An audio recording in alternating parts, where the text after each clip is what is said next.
Welcome to the J.R. Hendrick Texan Consort. Night, rather. The podcast that deals with the early life of yours truly. This is a speech that my daddy gave at Midland at Tall Cities College. At Midland University College, Jim Hendrick. Take it away, Jimmy, for the effects.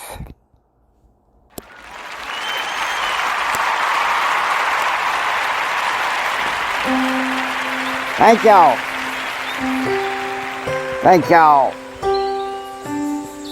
Thank you. You may be seated.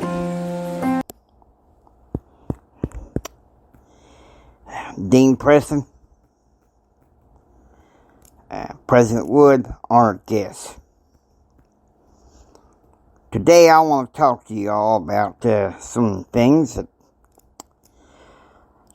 we're doing good in the nation, things that can be improved. Let me start by saying that in this nearly 55 years, Tall Cities College, which was founded by a foundation of missionaries, the Church of Jesus Christ of Latter-day Saints, has been doing good and wonders of training people to be small business leaders, as well as employees in small businesses and big businesses alike. We're bringing in the lifeblood of the economy. Many of you know that I have been an oil man since the 60s. But the fact of the matter is, times change and the economies change.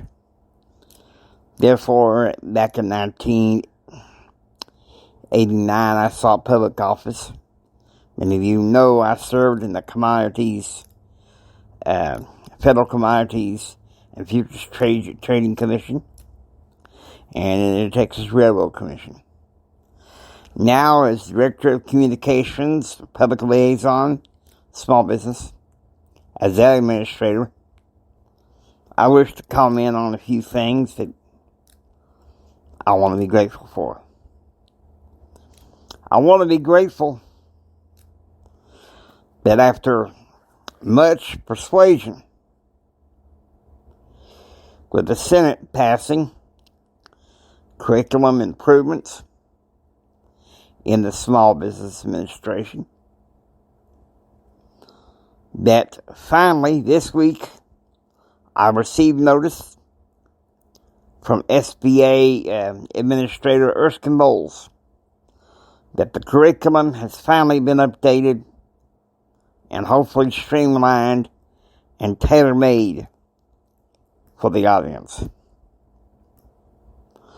I want to address something that's very important. America's Promise. America's Promise is for the student and faculty entrepreneur here. Of course, right now, school being out, I'm speaking to the faculty. Hope you guys understand what I'm talking about. Oops.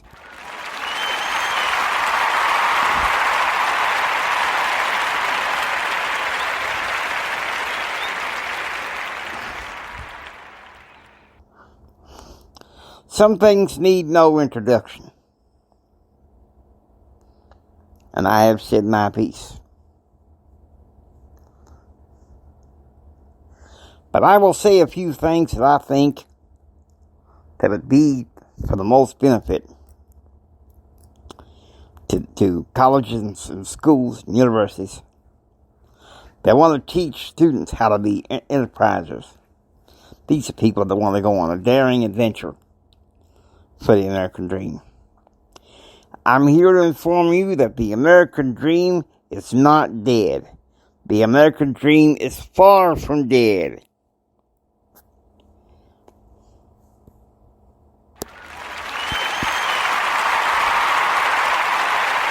And to that extent, I have seen what I have seen. Came back from Vietnam being apolitical, not interested at all.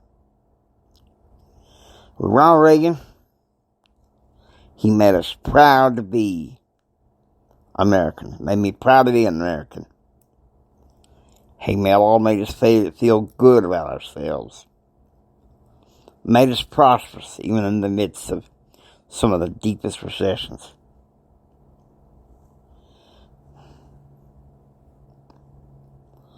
So we need to know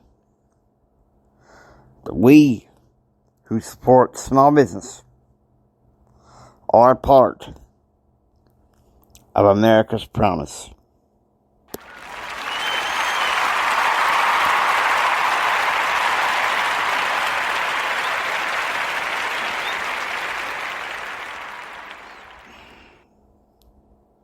When I voted for President Clinton,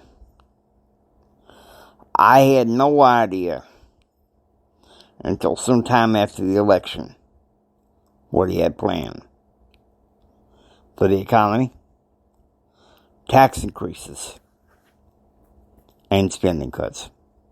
And even though we've seen dramatic improvements to some extent to our economy, I've also seen in my past 2 days, in the past 2 months in office, that we have a lot to improve on. Okay, so taxes have been increased. What's that done towards the deficit?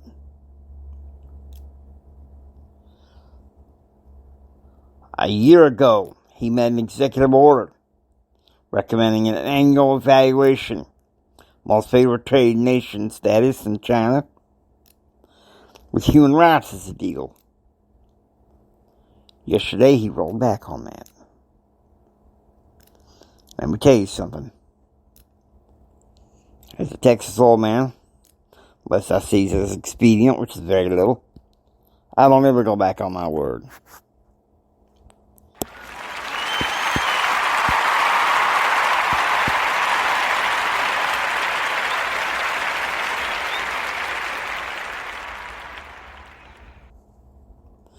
My mama always taught me, a man is worth his word. If his word is good, he's good. If a man's word is no good, then therefore he is no good. No good.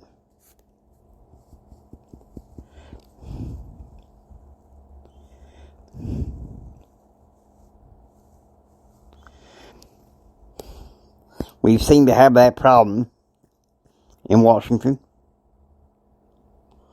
Washington is broken. And we need to go about fixing it, America.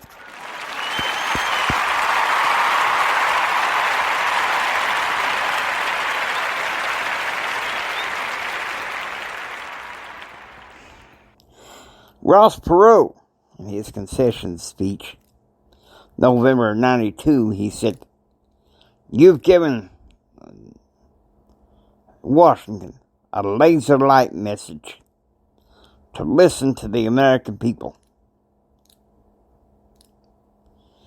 Have we? Yes, last year I don't feel like our economy has improved very much at all, except maybe toward the end of the year.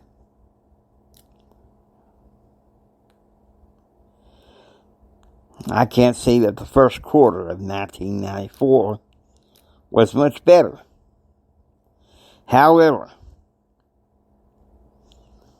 as the president looks at better ways to having the budget, I am confident that we can bring the economy to every bit where it needs to be, with the budget balanced and whole.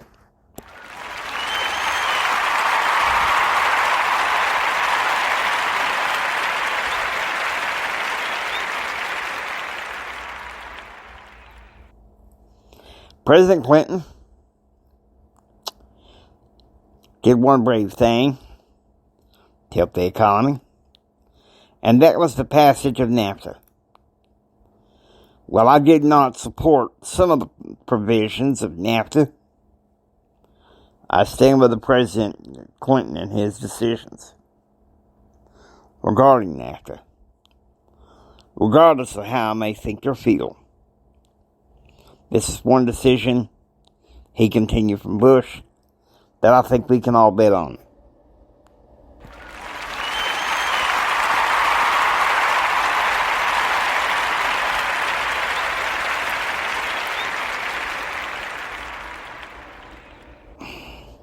But now there's one thing I think we need to work on that we ain't been working on for some time. And that is the education of our kids. From kindergarten all the way up to your senior year in college. Our schools are dumbing down America, keeping us from having the best outcome in what is soon to be an information age.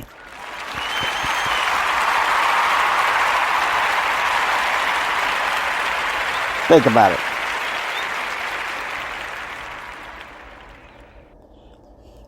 This country is on the cusp of reaching something great.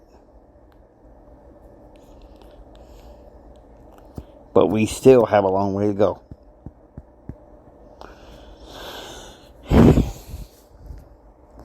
I may not necessarily support everything that President Clinton has enacted thus far, being this 27th of May, 1994. But I gotta say, within this past year, he has made some remarkable improvements. Now, can I say that he's worked across the aisle for our economic benefit? I have to emphatically say no.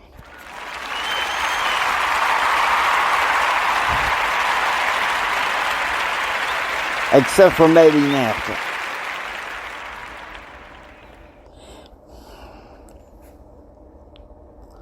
Has he worked for giving incentives to help those that are small business struggling, wanting to go beyond the 50% failure zone? At this point, except for maybe some of the newer legislation, which has obviously received some bellyaching dissent from some members of Congress, Democrat and Republican, even though it was passed mostly by Republicans and some Democrats, I would have to emphatically say no.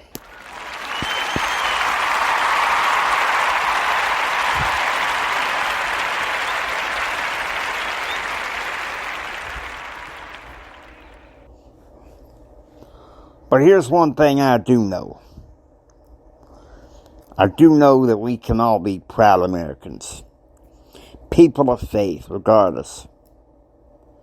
Whether Mormon, Baptist, Jew, Catholic. We can all be God's chosen people. Help working to make America great again. Some of you are asking me,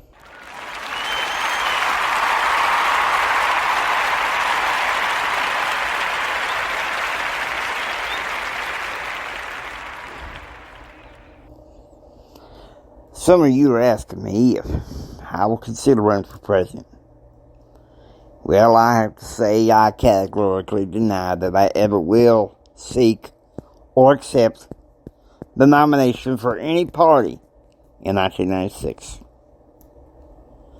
My term as communications director, I have no illusions, could be a short one. And then I return back to the oil field to build a legacy for myself, my wife Betsy, and my 3 kids, JR, Kyle, and Christine. And so to that extent, I hope y'all enjoy what I have to say.